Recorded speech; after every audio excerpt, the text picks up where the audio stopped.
अस्सलाम वालेकुम my YouTube family, welcome back to my channel life with Mariam. कैसे हैं आप सब लोग। और यहाँ पर ना ये ईद का तीसरा दिन था और यहाँ पर मैं जा रही थी अपनी बड़ी वाली बहन के घर।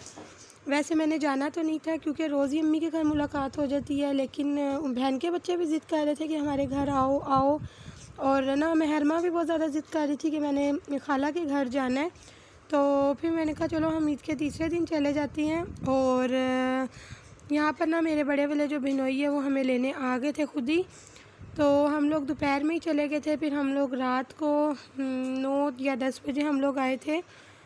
और खाना खा खा के हम लोग इतना तंग आ गए थे ना, अम्मी के घर भी कभी बिरयानी पुलाव, फिर कभी बर्गर, कभी वो क्या कहती हैं पिज़्ज़ा। तो ये सब चीज़ें खा खा के हम इतना तंग आ गए थे। तो जुनैद ने कहा था कि सिर्फ़ और सिर्फ एक सालन बनाना है, तो फिर मैं आऊँगा। और जुनैद ने अपनी पसंद का बता दिया था कि चिकन कढ़ाई आप बना लेना। और फिर साथ में फ्रूट चाट बना ली थी करीम वाली, जुनैद की फ़ेवरेट है। साथ मटन था, सलाद था और रायता, नान, बोतलें और मैक्रोनी भी बना लिए थे। मैक्रोनी भी हम सबके फ़ेवरेट है, सबके बच्चों के फ़ेवरेट है मैक्रोनी। और यहाँ पे ना अभी हम लोग बस जा रहे थे वापस। तो रात को भी हमें 9 बजे या 9:30 बजे हम लोग निकले थे। तो वापसी में ना फिर बड़ी वाली बहन हमें ले गई थी आइसक्रीम खिलाने के लिए। और हम लोग गए थे कमर्शियल मार्केट। तो अभी हम यहाँ पर अपनी आइसक्रीम का वेट कर रहे थे। तो यहाँ पर ये बड़ा सा डॉग खड़ा हुआ था। तो वैसे तो ये इसके अंदर ना वीडियो में छोटा सा लग रहा है, लेकिन ये इतना बड़ा सा था ना। और यहाँ पर साथ ही में इस वाली सीट पर मैं बैठी थी तो इतना खौफनाक सा लग रहा था। मैं देख रही थी तो मुझे ना खौफनाक सा लग रहा था, इतना बड़ा सा। तो कमर्शियल मार्केट में यहाँ पे छोटी सी आइसक्रीम की शॉप है, तो यहाँ से हमने आइसक्रीम ली थी।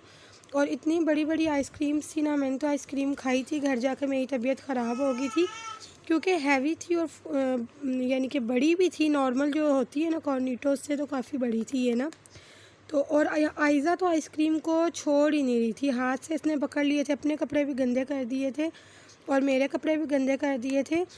तो यहाँ पर ना जुनैद टिकट्स करवाने भी गए थे कि हमें चौथे दिन मिल जाए सुबह के, लेकिन जो बुकिंग थी ना वो फुल हुई हुई थी और वैसे भी ट्रांसपोर्ट जो था बंद हुआ हुआ था।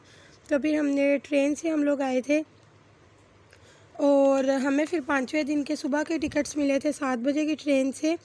और मैं जो है ना बच्चों के साथ पहली दफ़ा मैंने ट्रैवल किया ट्रेन में, लोकल ट्रेन में। वरना शादी से पहले तो मैंने ट्रैवल किया हुआ ट्रेन में, लेकिन लोकल ट्रेन में ना, और वो भी बच्चों के साथ मैंने पहली दफ़ा ट्रैवल किया।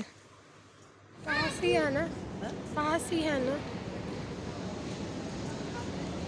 ये देखो मेहरमा गाड़ी आ गई, इब्राहिम वो देखो गाड़ी आ रही है बाबू।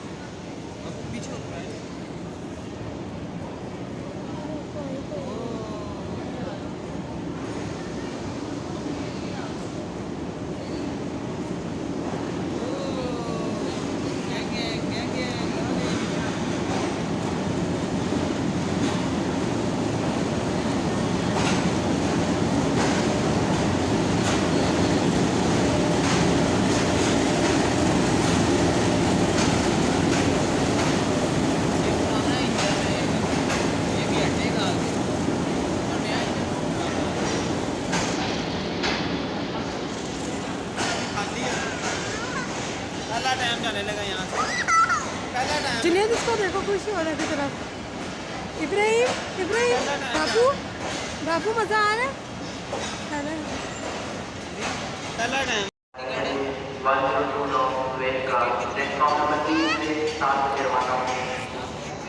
स्टेशन पर दाखिल से पहले पास का इस्तेमाल लाजमी करें। पास न पहले की सूरत में जुर्माना दिया जाएगा।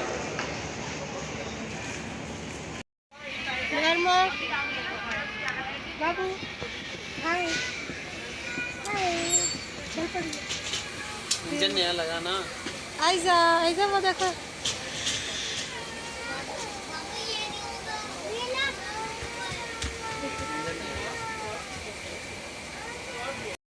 और वैसे तो ट्रेन में कोई भी मसला नहीं हुआ, अच्छा था, व्यू भी बहुत अच्छे अच्छे आ रहे थे। लेकिन ना एक तो गर्मी, लोकल ट्रेन थी, एसी तो था नहीं, गर्मी एक दो जगह बहुत ज़्यादा लग रही थी।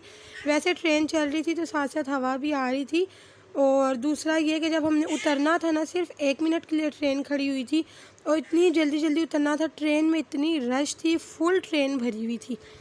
तो बस धक्के दे के बिल्कुल भी जगह खाली नहीं थी। तो उसी टाइम इब्राहिम ने भी रोना शुरू कर दिया। आयज़ा ने भी, जब हमने उतरना था तो शुक्र है 1-2 अंकल जो थे ना वो अच्छे, तो जुनैद ने इब्राहिम को उठा लिया था और हमारा सामान उन्होंने उतरवा दिया था। तो सामान भी हमारा ज़्यादा था तो उन्होंने उतरवा दिया था। मैंने आयज़ा को उठाया हुआ था, एक हाथ में मैंने महरमा का हाथ पकड़ा हुआ था। तो बस ये वाला पॉइंट मुझे अच्छा नहीं लगा ट्रेन में कि जल्दी जल्दी उतरना पड़ता है, सिर्फ़ और सिर्फ 1 मिनट होता है और इतना रश था ना। तो जुनैद मुझे कहते हैं कि ये ईद की वजह से इतना रश है, वरना इतना ज़्यादा रश होता नहीं है।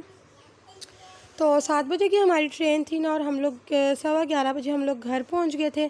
और घर आके तो जुनैद ने इतना गंद मचाया, वो होता है ना रूम में ऊपर वाला मेरा जो होता है ना एरिया सारा गंदा होता है। तो फिर मैं ऊपर गई नहीं थी, मैं आके सारा दिन मैंने नीचे ही गुजारा, नीचे ही हम लोग सो गए थे। फिर रात के टाइम सोने के लिए हम लोग ऊपर आए थे तो सिर्फ़ और सिर्फ मैंने बेडशीट सही की थी और बाकी जो था ना मैंने नेक्स्ट डे सफाई की थी। ये देखे इतना गंद मचा हुआ था, सिर्फ मैंने बेडशीट सही की है और बाकी जो था ना मैंने नेक्स्ट डे किया। तो सफाइयों ही में मेरा 1 हफ़्ता निकल जाता है। अभी मुझे आए हुए 3 दिन हो गए हैं और बस अभी मेरी सफाइयाँ ही नहीं ख़त्म हो रही है। मैंने कल मशीन भी लगानी है क्योंकि कपड़े भी आए हैं तो सारे चेंज करो, तो कपड़े भी बहुत ज़्यादा हो गए हैं। लेना है क्या लेना है इब्राहिम? और क्या बोला आपने? क्या बोले? प्लीज़ प्लीज़ किसने सिखाया? प्लीज़ प्लीज़ मेरा बेटा, प्लीज़ प्लीज़ प्लीज़ प्लीज़। और ये ना नेक्स्ट डे की सुबह थी, तो अभी मैं सो के उठी थी और अभी मैं बेड से उठी भी नहीं थी। तो इब्राहिम मेरे से दूध मांग रहा था और फीडर लेके आया था साथ, मुझे कह रहा था कि प्लीज़। तो मुझे इतना अच्छा लग रहा था कि इसने फ़र्स्ट टाइम मुझे प्लीज़ बोला है। तो माओ को जो है ना कि बच्चे पहली दफ़ा जो करते हैं ना, माओ को वो अच्छा लग रहा होता है और बस याद रहता है। तो इसने फ़र्स्ट टाइम मुझे प्लीज़ बोला कोई चीज़ मांगते हुए। तो मैंने फिर इसका दोबारा मैंने क्लिप बनाया, फिर मैंने इससे पूछा क्या चाहिए, तो मुझे कहता है दूध चाहिए। फिर साथ मैंने कहा और आपने क्या बोला था? तो फिर इसने बताया जी कि मैंने प्लीज़ बोला था और बस अपने अब इसने प्लीज़ का वर्ड जो है ना वो सीख लिया है और अब बस हर उसमें ना बोल रहा है प्लीज़ प्लीज़ बोल रहा है ये ना। तो सबसे पहले मैंने बेडशीट सही कर ली थी, वैसे मैंने सही नहीं की थी, बस मैंने झाड़ ली थी क्योंकि रात को ही मैंने सही की थी। और उसके बाद ना मैंने डस्टिंग कर ली थी क्योंकि उसके बाद मैंने झाड़ू लगानी थी। तो फिर ना पहले मैं क्या करती हूँ, मैं खुश्क कपड़े से ना मैं सारी डस्ट जो है ना वो हटा लेती हूँ, क्योंकि अगर हम गीले कपड़े से करते हैं ना तो वो सारी जो है ना वो सही से साफ़ नहीं होती है, लगी रहती है। तो इसलिए बस फिर मैं पहले ना सारी खुश्क कपड़े से जो डस्टिंग कर लेती हूँ, उसके बाद जो है फिर मैं सारी सफाई करने के बाद फिर लास्ट में मैं गीले कपड़े से डस्टिंग कर लेती हूँ। और अभी तो मैंने आधी समझ ले सफाई 50% मेरी हुई है, क्योंकि अभी जाले उतारने हैं वो पूरे घर में लगे हुए हैं। और मैं अम्मी के घर ना किसी काम से गई थी, ईद से पहले ही शादी मामू की थी, तो वो बस आगे पीछे हो रही थी। अब मुझे तकरीबन 15 दिन हो गए थे अम्मी के उधर ना। तो जुनैद मुझे ईद पे आए थे, तो फिर मैंने सोचा मैं वापस आ जाती हूँ। और जैसे ही मैं अब वापस आ गई हूँ तो साथ ही पीछे शादी भी फ़िक्स हो गई है, 1 हफ़्ते के अंदर अंदर शादी है और बस मुझे दोबारा जाना पड़ेगा। तो यहाँ पर ना अभी ये डस्टिंग में कर रही थी, तो ये पेपर जो है ना ये मैं अरमा के पेपर्स होने हैं 25, 26 और 27 को। और इन्होंने सिलेबस ऐसा दिया है ना कि बच्चों को कुछ भी नहीं करवाया हुआ, व्हाट कम्स बिफोर, आफ्टर, या ये वाला और टेबल 0 और 1 का टेबल था और ये सारा दरमियान में आने वाले ये भी नहीं करवाए हुए। तो बस ये सारा मुझे इतनी टेंशन होती है कि बच्चों को कुछ करवाया तो है नहीं। फिर मैंने इनकी टीचर को मैंने महरमा की कॉल की थी, तो वह कहती है बच्चों का कॉन्सेप्ट क्लियर करने के लिए दिया है कि बच्चों को पता तो होता है इसके बाद ये आता है ये आता है। मैंने कहा एक दफ़ा भी बच्चों ने नहीं किया हुआ तो बच्चों को क्या आएगा फिर। तो बस देखिए अब इसके पेपर कैसे होती है और फिर मैंने दोबारा भी जाना है। तो बस सफाई तो मेरी हो गई थी तकरीबन सारी, और खाना भी मैंने कुछ नहीं बनाया था। खाना तो फ़िलहाल अभी हम लोग नीचे ही खा रहे हैं। तो यहाँ पर बस मैं जल्दी पोछा साथ मार रही थी, बाहर मैंने फ़र्श जो है वो मैंने धो लिया था, तो फिर मैं पोछा मार रही थी कि एक दफ़ा फिर से इसको मैं खंगाल लूँगी और मैं दोबारा से मार दूँगी, क्योंकि आयज़ा ने खेलना था। बच्चों को मैंने नीचे भेज दिया था ताकि मैं सफाई कर लूँगी, फिर बच्चे ऊपर आ जाएंगे, साफ़ सुथरा हो जाएगा। और देसी पोछा पाकिस्तान में तो तकरीबन हर घर में देसी पोछा तो होता ही है। जो पुराने कपड़े होते हैं पाकिस्तान में तो ऐसे ही होता है तकरीबन हर घर में के जो पुराने कपड़े होते हैं उसको हम लोग पोंछा बना लेते हैं। तो मैंने भी, ये जुनैद की पुरानी शर्ट है तो इसको मैंने पोंछा बनाया हुआ है बस। और मैं खड़े होके कर रही थी, जल्दी जल्दी में इतना ज़्यादा थक गई थी ना। और आयज़ा भी रो रही थी। यहाँ पे आके ना आयज़ा सो ही नहीं रही है, पता नहीं क्या हुआ है, रात को भी नहीं सो रही और दिन में भी नहीं सो रही, दूध पी के भी नहीं सोती है। इतनी मुश्किल से फिर इसको मैंने दवाई दी है और फिर उसके बाद जाके ये सोई है। और अब कुछ लाइक हो गया है, बैठने उठने के लाइक हो गया है। और ये जो बर्तन आप लोग देख रहे हैं ना, ये गंदे बर्तन, ये मेरे जाने से पहले जो धुले हुए बर्तन नीचे से आए थे ये वो पड़े हुए थे, तो ये रेगुलर यूज़ किया ना, तो ये मैं वॉश कर लूँगी। बाकी जो है ना वो साथ साथ यूज़ करते हुए ना साफ़ होते रहेंगे।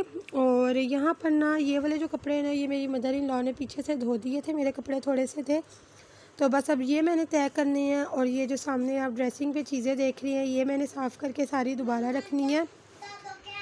और बस यही आज का मेरा छोटा सा व्लॉग था। आई होप आप लोगों को पसंद आया होगा। अगर पसंद आया तो मेरी वीडियो को लाइक और शेयर कीजिएगा और मेरे चैनल को सब्सक्राइब करना बिल्कुल भी मत भूलिएगा। जो नए मेरे चैनल पर आते हैं तो प्लीज़ चैनल को सब्सक्राइब कर दिया करें।